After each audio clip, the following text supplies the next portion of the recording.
Amén. ¿Cuántos queremos la palabra de Dios? Vamos a orar y vamos a pedir al Señor que hable a nuestra vida de una manera especial. Padre, en el nombre de Jesús, en esta mañana, Señor, venimos delante de ti, agradecidos por la oportunidad que tenemos de ser tus hijos, de reunirnos, de adorarte, de cantarte, pero también por la oportunidad de recibir tu palabra. En esta mañana te pedimos, por favor, que hables a nuestra vida. Habla a nuestro corazón y sé propicio a nuestra necesidad. Señor, que tu palabra no vuelva vacía, sino que tu palabra produzca en nosotros el fruto y el resultado para el cual tú la envías. Te damos gracias por tu palabra, Señor. Amén. Dele un aplauso al Señor por el regalo de la Biblia, de la palabra de Dios. Muy bien. El tema que quiero compartir con ustedes hoy lo he titulado La propuesta de Jesús. ¿Cuál es el tema para hoy? La propuesta para Jesús. Y se cuenta por ahí que un político en plena campaña muere trágicamente en un accidente automovilístico. Y dada la dignidad del personaje político en campaña, se le hace una propuesta. Se le dice, mire, le vamos a hacer una propuesta. Usted va a poder pasar un día en el paraíso y otro día en el infierno, para que usted decida dónde quiere pasar la eternidad. Y él dijo, oiga, buena idea. Así que el primer día en el paraíso está ya un ambiente muy espiritual, un ambiente muy agradable de Dios, y a él le gusta, dice, oiga, sí hay paz. Al siguiente día va al infierno. Y en el infierno encuentra que hay un gran prado verde donde la gente juega, sus amigos del pasado están ahí jugando golf, jugando fútbol, mujeres muy bonitas, licores muy finos, comida gourmet y por cierto, un diablo muy amable. Así que el hombre no lo piensa dos veces, sino que dice, yo me quedo en el infierno es el lugar. Así que lo llevan muy abajo y muy abajo para que se quede donde él ha elegido estar.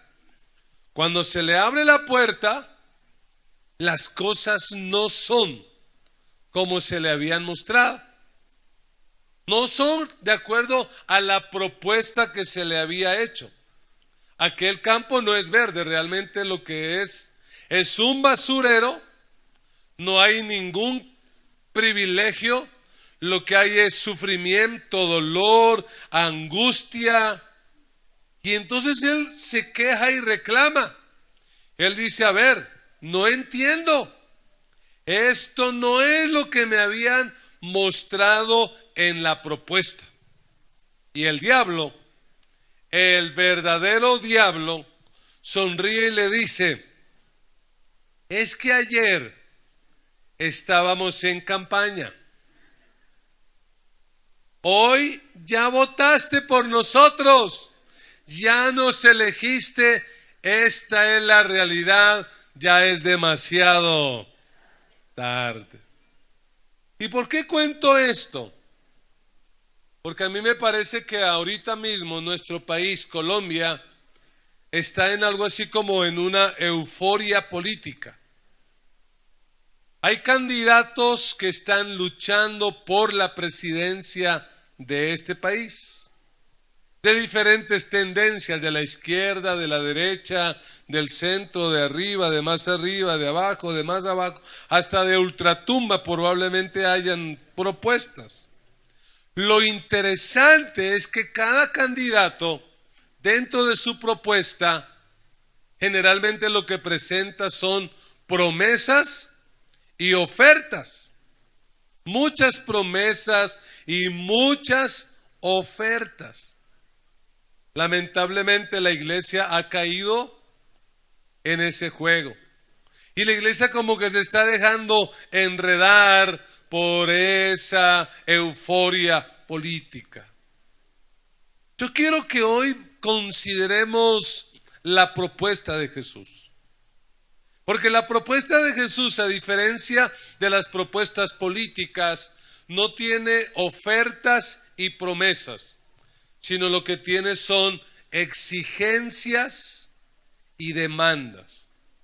Quiero invitarle a abrir su Biblia en el Evangelio de Marcos, capítulo 11, versículo 1 en adelante. Busque su Biblia donde quiera que la tenga, en el papel, en el celular, en la tablet, donde lo tenga, pero vamos a corroborar. Marcos capítulo 11, versículo 1. La palabra del Señor dice así: cuando se acercaban a Jerusalén, junto a Betfagé y a Betania, frente al monte de los olivos, Jesús envió 2 de sus discípulos y les dijo: id a la aldea que está enfrente de vosotros, y luego que entréis en ella, hallaréis un pollino atado, en el cual ningún hombre ha montado. Desatadlo y traedlo. Si alguien os dijere: ¿por qué hacéis eso?, decid que el Señor lo necesita y que luego lo devolverá. Fueron y hallaron el pollino atado afuera a la puerta, en el recodo del camino, y lo desataron. Y uno de los que estaban allí les dijeron: ¿qué hacéis desatando el pollino? Ellos entonces le dijeron como Jesús había mandado, y los dejaron. Y trajeron el pollino a Jesús, y echaron sobre él sus mantos, y se sentó sobre él. También muchos tendían sus mantos por el camino, y otros cortaban ramas de los árboles y las tendían por el camino. Y los que iban delante y los que venían detrás daban voces diciendo: Hosana, bendito el que viene en el nombre del Señor. Bendito el reino de nuestro Padre David que viene. Hosana en las alturas. Y entró Jesús en Jerusalén y en el templo, y habiendo mirado alrededor todas las cosas, como ya anochecía, se fue a Betania con los 12. Amén y amén. Diga conmigo: debemos elegir la propuesta de Jesús. Dígaselo al vecino que está por allí más cerca: debemos elegir la propuesta de Jesús. Pero como ya les dije, la propuesta de Jesús, más que promesas y ofertas, la propuesta de Jesús tiene exigencias. Y yo quiero que consideremos, a la luz de este texto, ¿qué exige la propuesta de Jesús? ¿Cuáles son las exigencias de la propuesta de Jesús? En este relato encontramos a Jesús entrando a Jerusalén. Jesús, como judío piadoso, ha ido muchas veces a Jerusalén, pero esta vez es particular, porque esta será la última vez que Jesús entre porque Jesús terminará muriendo en la cruz. Jerusalén es una ciudad muy particular.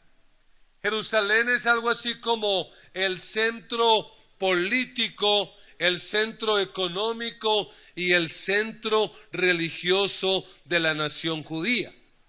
Para la época que Jesús entra, viven en Jerusalén aproximadamente 30 o 40 mil personas. Pero dado que se está celebrando la Pascua, cuando se celebraba la Pascua, Jerusalén podía tener hasta 200,000 habitantes.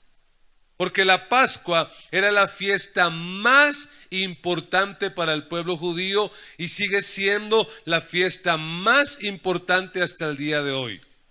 ¿Qué se celebra en la Pascua? ¿Qué recuerdan los judíos en la Pascua? En la Pascua los judíos recuerdan la manera poderosa como Dios los sacó de la esclavitud en Egipto. La manera tan sobrenatural como ellos pudieron encontrar la libertad. Y esta ocasión es muy especial porque el pueblo otra vez está bajo un régimen opresor. En este caso, el régimen opresor es Roma.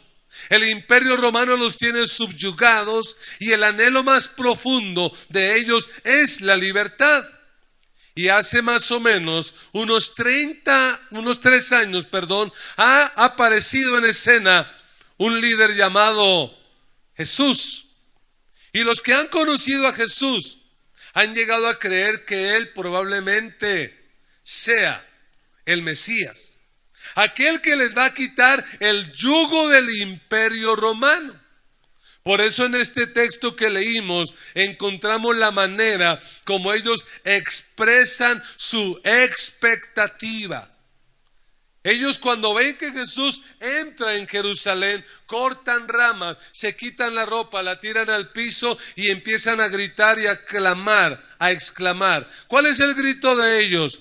Hosana al Hijo de David. Hosana, bendito el que viene en nombre de Dios. Y la expresión Hosana significa sálvanos. ¿Qué significa la expresión Hosana? Pues es que cuando usted y yo cantamos en el culto y en algún cántico decimos Hosana, ¿qué estamos diciendo? Sálvanos. Pero lo que ellos están diciendo es sálvanos del yugo del imperio romano. Jesús quiere que a ellos les quede claro cuál es la naturaleza de su reino. Por eso decide entrar en Jerusalén. ¿Y cómo lo hace? Montado sobre un hijo de asna, sobre un pollino, sobre un burrito.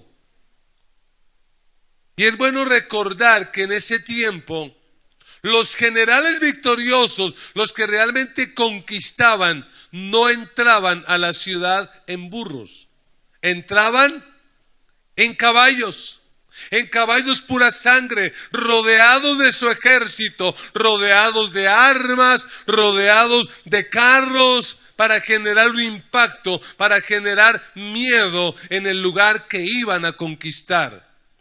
Pero Jesús entra en un burrito, dándoles a entender que su reino no era como el reino de David. Acordémonos cuando David derrota a Goliat. Las mujeres componen un cántico en honor a David. ¿Y qué decía el cántico? Saúl mató a 1000 y David a sus 10,000. Lo que Jesús les está diciendo es, señores, yo no vengo en un plan similar al de David. No se equivoquen en sus expectativas acerca de mí. Y eso es lo primero que tenemos que entender, que la propuesta de Jesús en primer lugar exige combatir las falsas expectativas. La gente veía a Jesús y lo veía como un Mesías. No el Mesías del que habla la Biblia, no el Mesías que moriría en la cruz. Ellos estaban esperando un Mesías guerrero y un Mesías político. Y por supuesto lo aclaman, porque están esperando que Jesús en su entrada triunfal se dirija hacia el palacio de Herodes, que quite a Herodes del poder y que tome el poder. Por eso durante el camino los discípulos venían discutiendo. ¿Y cuál era el tema de la discusión? ¿Quién se va a sentar a la derecha? ¿Quién se va a sentar a la izquierda? ¿Quién va a ser el mayor? ¿Quién va a ser el más importante?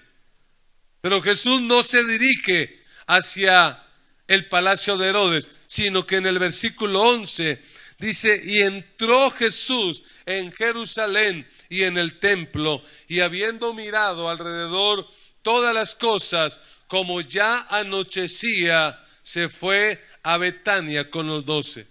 Jesús, en lugar de ir y entrar al palacio de Herodes, que era lo que la gente esperaba, porque el clamor de ellos, ¿cuál era? Sálvanos, sálvanos del imperio romano. Lo que hace Jesús es entrar a la ciudad, y particularmente ¿a qué lugar va? Al templo, y echa un vistazo, como que analiza a ver si la situación en el templo ha cambiado o no ha cambiado, y como ven las cosas, luego termina yéndose a Betania. La propuesta de Jesús para nosotros también hoy exige combatir las falsas expectativas. ¿Y por qué digo esto? Porque en esta contienda política la iglesia ya no se quedó al margen. La iglesia ha tomado partido. La iglesia ha incursionado. Y la iglesia hoy tiene muchas expectativas. Y perdóneme, puedo estar equivocado, es mi apreciación, producto de la reflexión del texto bíblico, pero son expectativas equivocadas, expectativas falsas. Hay gente que está creyendo que la solución para este país es el candidato o de la derecha o de la izquierda o del centro o de arriba o de abajo, y yo quiero decirle a usted con todo respeto y con todo amor, nuestra confianza tiene que seguir puesta en aquel que es el Mesías, el verdadero Rey, en Jesucristo. Jesucristo tiene que seguir siendo la opción para nosotros como pueblo de Dios. Porque es que a veces yo escucho y leo lo que algunos cristianos escriben en sus redes sociales. Amada iglesia, usen las redes sociales y úsenlas para predicar la palabra de Dios. Pero no las usen para alimentar el odio, para alimentar la polarización y la división que hay tanto en nuestro país. Creo que la iglesia no está llamada a eso. Y la razón de eso es porque tenemos unas expectativas falsas y equivocadas. Por eso Jesús entra en Jerusalén montado en un burro. ¿Y qué es lo que le está diciendo? Conmigo no se hagan ilusiones. Yo no vengo a traer un reino político, yo no vengo a traer un reino militar. Lo que yo vengo a traer es una propuesta totalmente diferente. El pueblo estaba esperando libertad, y hoy en día la gente también está anhelando libertad. Lo triste es que ¿qué es lo que consideran algunos que es libertad? Algunos creen que libertad es hacer lo que se nos dé la gana, pero eso no es libertad. Libertad es la capacidad de poder hacer aquello para lo que Dios nos creó. Esa es la libertad. Algunos creen que libertad es poder beber licor, drogarse, prostituirse, enriquecerse, rebelarse. Y lo que están ignorando es que en aquello donde supuestamente están buscando la libertad, ¿qué es lo que van a encontrar? La esclavitud. Van a terminar esclavos del alcohol, de las drogas, del dinero. Jesús vino, amada iglesia, a liberarnos de un yugo más grande y más peligroso que el yugo político. Porque el yugo político finalmente no va a durar para siempre. Y esta palabra es una palabra de esperanza para nuestros hermanos venezolanos. Este régimen tarde o temprano tiene que caer, porque este libro dice que Dios quita y que Dios pone reyes. Y tarde o temprano ese régimen tendrá que caer. Así que, ¿qué hacemos nosotros como cristianos preocupados si sube el candidato de esta tendencia o de la otra? Y ya casi que se cortan las venas desesperados. A mí, ¿qué me importa quién suba? Suba el que suba, Dios seguirá siendo Dios en el cielo y Dios en la tierra. Y Dios se encargará de quitar y de colocar a quien Él quiera. El yugo que vino a quitarnos Cristo es un yugo más peligroso. Es el yugo del pecado. Es un yugo que puede conducir a las personas a la condenación eterna. Por eso Jesús dijo: conocerán la verdad y la verdad los hará libres. Y si el Hijo nos libertare, seremos verdaderamente libres. Dele un aplauso al libertador que nosotros tenemos. Alabado sea Dios. Dice en el versículo 12, al día siguiente, cuando salieron de Betania, ¿qué tuvo Jesús? De hecho, un consejo, si usted quiere saber lo que fue la última semana de Jesús, día tras día, el evangelio es Marcos. Desde el capítulo 11 dice lo que ocurrió cada día. Así que esto, ¿cuándo ocurrió? Si es al día siguiente, ¿qué día es? El lunes. Al día siguiente es el lunes. Y dice la Biblia que cuando salieron de Betania, Jesús tuvo hambre. Y viendo de lejos una higuera que tenía hojas, fue a ver si tal vez hallaba en ella algo. Pero cuando llegó a ella, nada halló sino hojas, pues no era tiempo de higos. Entonces Jesús dijo a la higuera: nunca jamás coma nadie fruto de ti. Y lo oyeron los discípulos. Ojo con esto, porque es algo bien particular.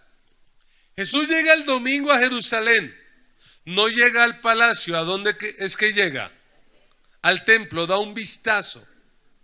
Y a mí me parece que esa noche del domingo Jesús no pudo dormir, porque lo que él vio en el templo no le gustó. Porque ¿en qué se había convertido el templo? Que más adelante Jesús lo va a decir. ¿En qué se había convertido? En una cueva de ladrones. Jesús llega al templo como diciendo: ¿será que esto ya cambió? Pero ve que no cambia. Probablemente esa noche no duerme pensando en lo que había dicho el profeta Jeremías.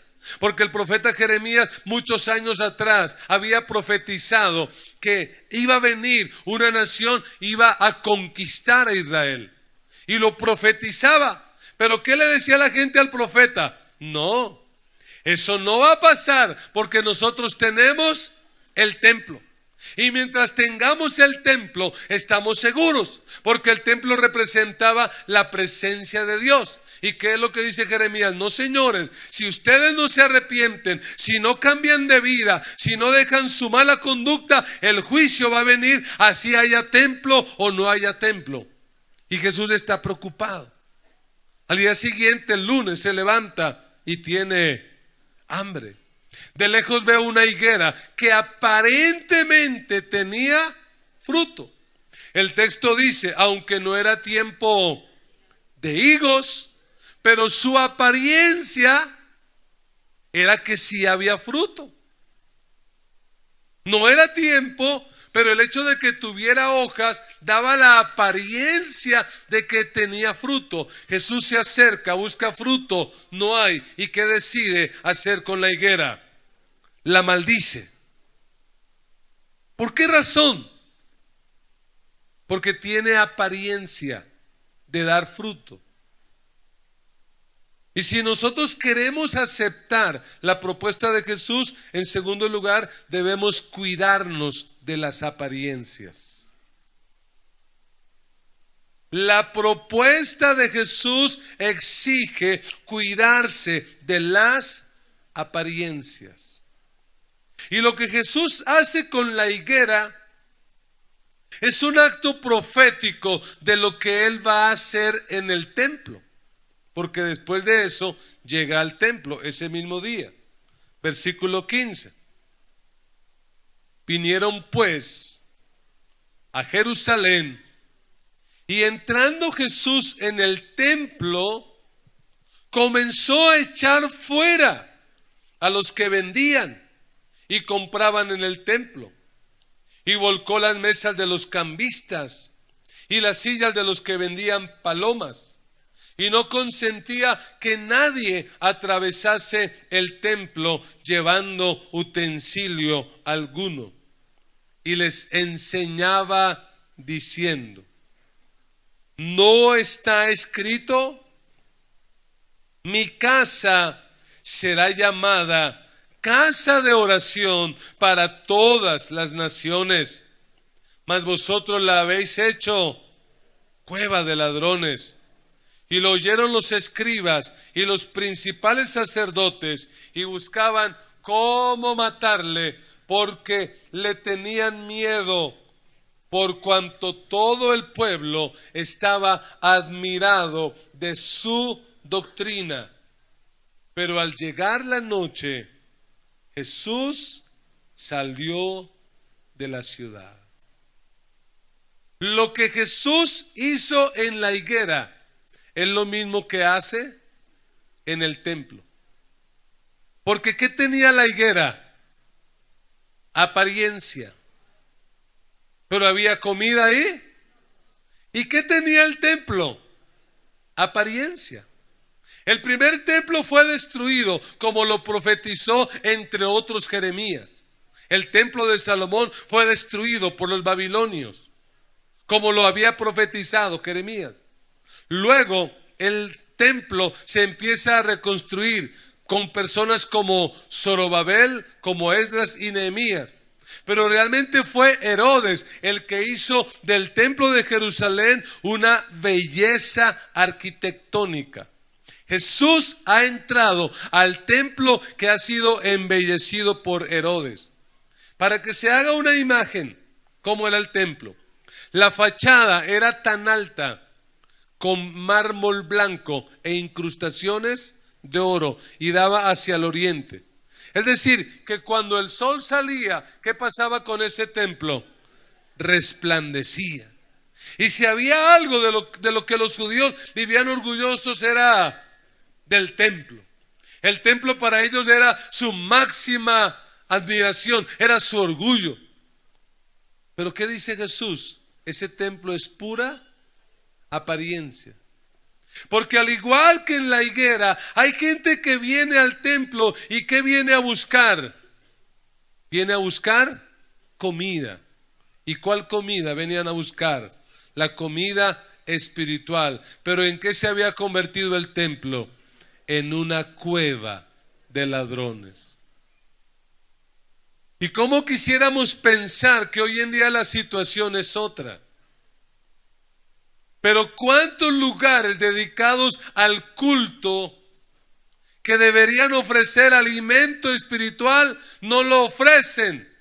Se han convertido en circos, se han convertido en cuevas de ladrones, Se han convertido en fortines para hacer política. Y déjeme decirle, la casa del Señor no es para eso. A este lugar la gente tiene que venir, los de la izquierda, los de la derecha, los del centro, los de todo mundo, a encontrar el alimento espiritual, el pan de vida, el pan que nos lleva a la vida eterna. Alabado sea Dios. Por eso seguir la propuesta de Jesús implica no vivir de apariencias. ¿Y sabe cuál es la preocupación? Que en este tiempo de campañas, y lo digo hoy, y anótelo, y está siendo grabado, muchos candidatos políticos van a visitar iglesias, y pastores los van a ungir, los van a consagrar, los van a dedicar, y con eso que estarán diciendo, esta es la mejor opción que tiene nuestro país. Ya lo han hecho en el pasado, ya lo han hecho en el tiempo pasado. ¿Y cuál ha sido la respuesta? Frustración. ¿Sabe por qué? Porque la Biblia dice, maldito el hombre que confía en el hombre. Si tú colocas tu confianza en un hombre, por buena gente que sea, tarde o temprano te va a defraudar. Pero Jesús nunca nos va a defraudar. Jesús nunca nos va a fallar. Él siempre va a estar ahí. Así que debemos cuidarnos de las apariencias, pero sobre todo como cristianos debemos no vivir de apariencias. Usted no tiene que aparentar ser cristiano, es mejor ser cristiano. No aparente ser una persona íntegra, mejor sea íntegro. No aparente ser un buen esposo, sea un buen esposo. No aparente ser un buen ciudadano, sea un buen ciudadano. Porque recuerde, el Señor aborrece aquello que tiene apariencia pero no es. Aquello que tiene pura apariencia pero que no es. Así que, amada iglesia, no se deje comer cuento de apariencias. No se deje enredar. Candidatos van a aparentar, ¿y qué van a decir muchos? Esa es la opción que necesitamos. Ay, hermanos. Entonces uno se pregunta, bueno, pastor, ¿y qué hacemos entonces nosotros como iglesia frente a todo esto? Mire lo que ocurrió el martes, versículo 20. Y pasando por la mañana, vieron que la higuera se había secado desde las raíces. Entonces Pedro, acordándose, le dijo, Maestro, mira, la higuera que maldijiste se ha secado. Respondiendo Jesús les dijo, ¿qué les dijo? Más fuerte, ¿qué les dijo? ¿Qué hay que hacer frente a esta incertidumbre política de nuestro país? ¿Cómo podemos enfrentar esta polarización que vive nuestra nación? Pero ¿cuál es el problema hoy? Que aún algunos cristianos están dejando de tener fe en Dios para colocar su fe. Y usan las redes sociales y escriben en contra de este o a favor de este, como si eso fuera, no, vamos a darle duro a los de este partido, a los del otro partido. Tened fe en Dios. Pastor, pero si sube este candidato y este candidato hace esto y daña aquello y empieza a perseguir la iglesia, ¿qué vamos a hacer?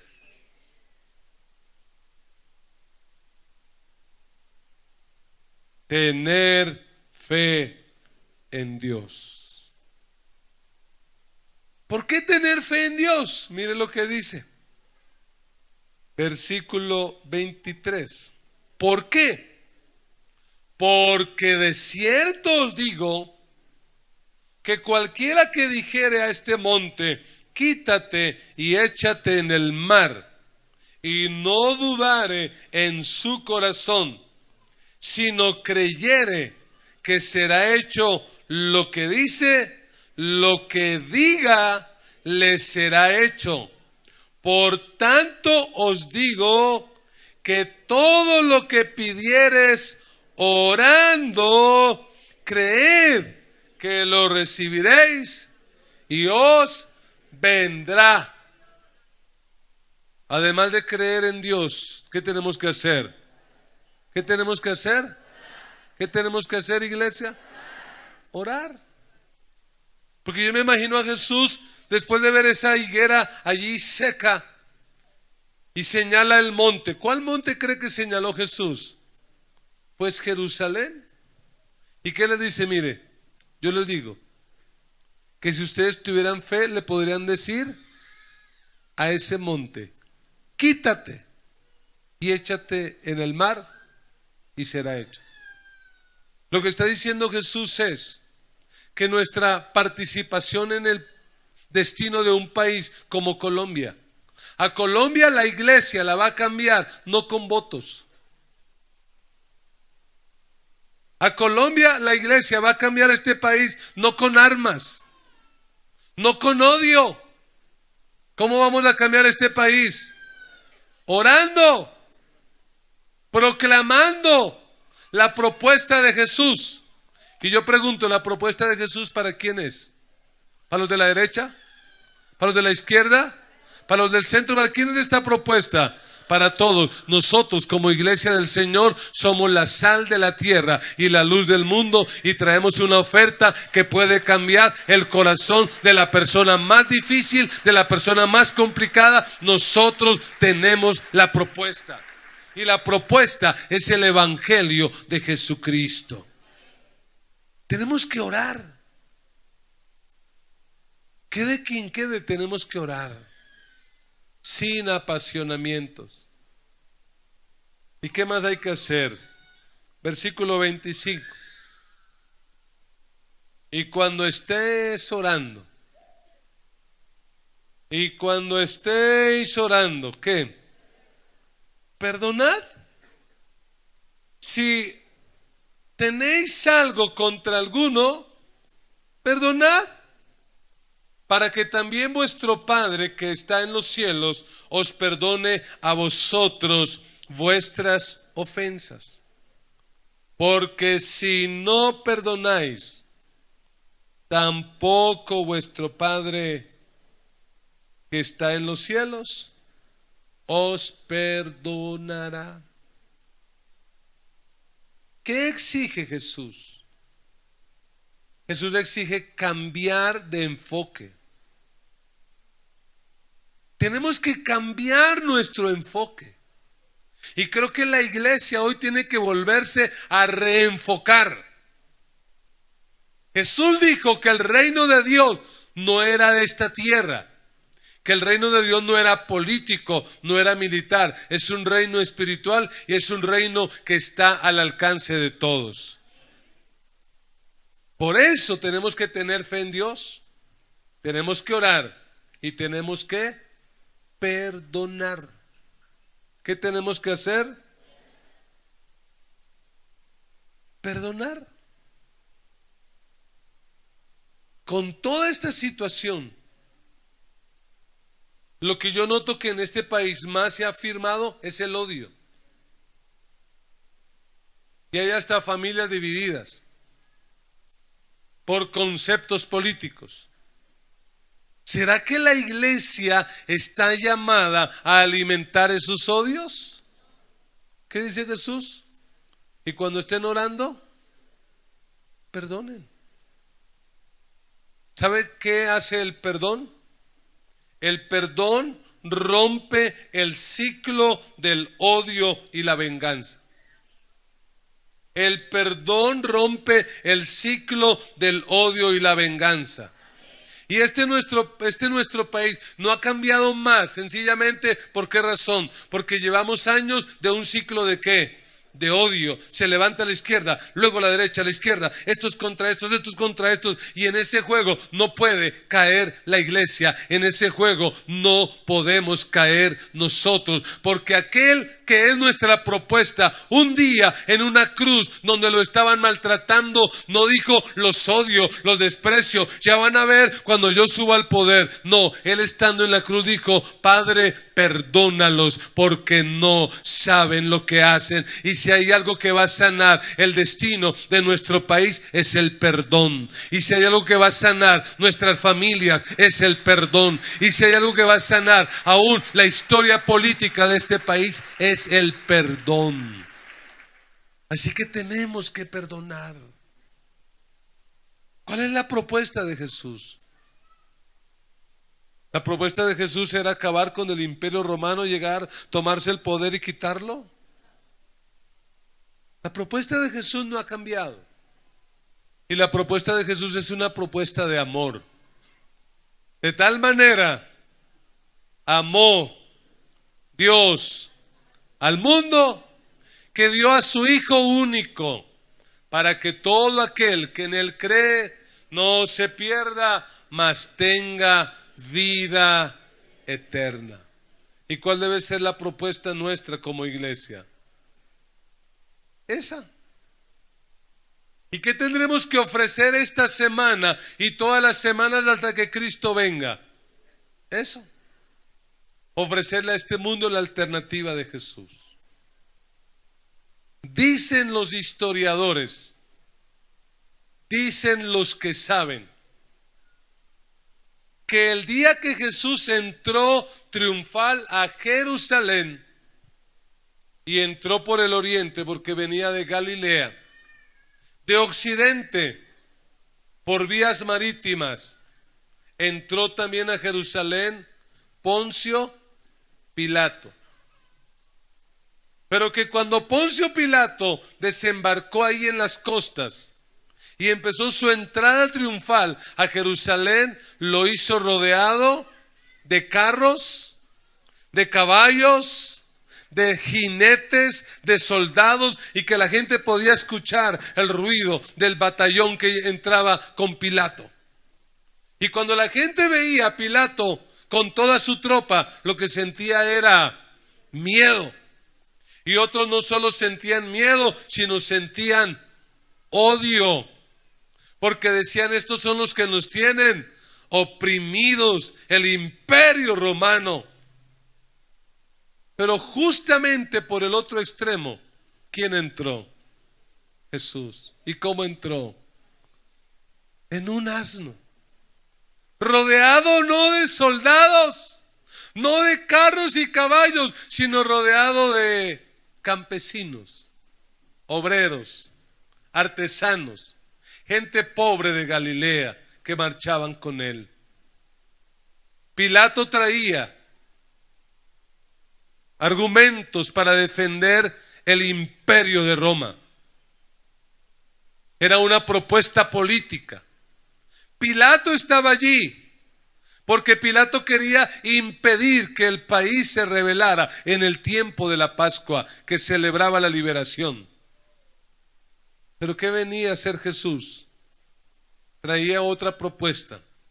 ¿Y cuál era su propuesta? El reino de Dios. Un reino no basado en el poder, no en la política, no en las armas, sino un reino sustentado en el amor. Ese día hubo dos entradas: la del imperio romano con Pilato y la del reino de Dios con Jesús. La pregunta que yo le haría a usted en esta hora es: ¿con cuál de las dos te vas a identificar? ¿En dónde vas a colocar tu confianza? ¿En la propuesta política o en la propuesta espiritual?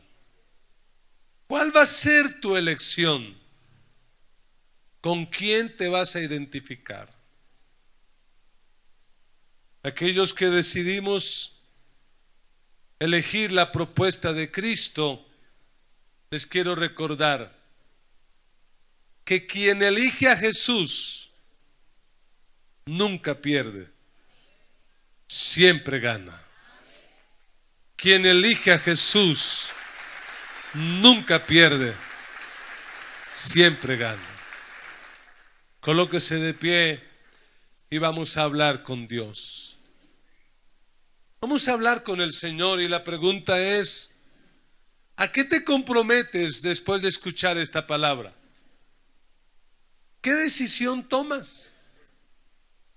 ¿Qué cambios vas a hacer en tu vida? En medio de un ambiente tan politizado, ¿cuál será nuestra decisión? ¿Cuál será la propuesta que vamos a abrazar? ¿Cuál será la decisión que vamos a tomar? ¿A quién? ¿Cuántos aquí elegimos a Cristo de verdad? ¿Y cuántos nos comprometemos a estas tres cosas? Combatir las expectativas falsas. No coloque su confianza en proyectos humanos.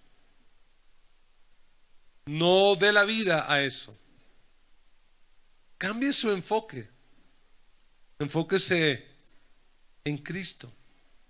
Enfóquese en lo que Él tiene para nosotros. Y seamos sal y luz para todo este país.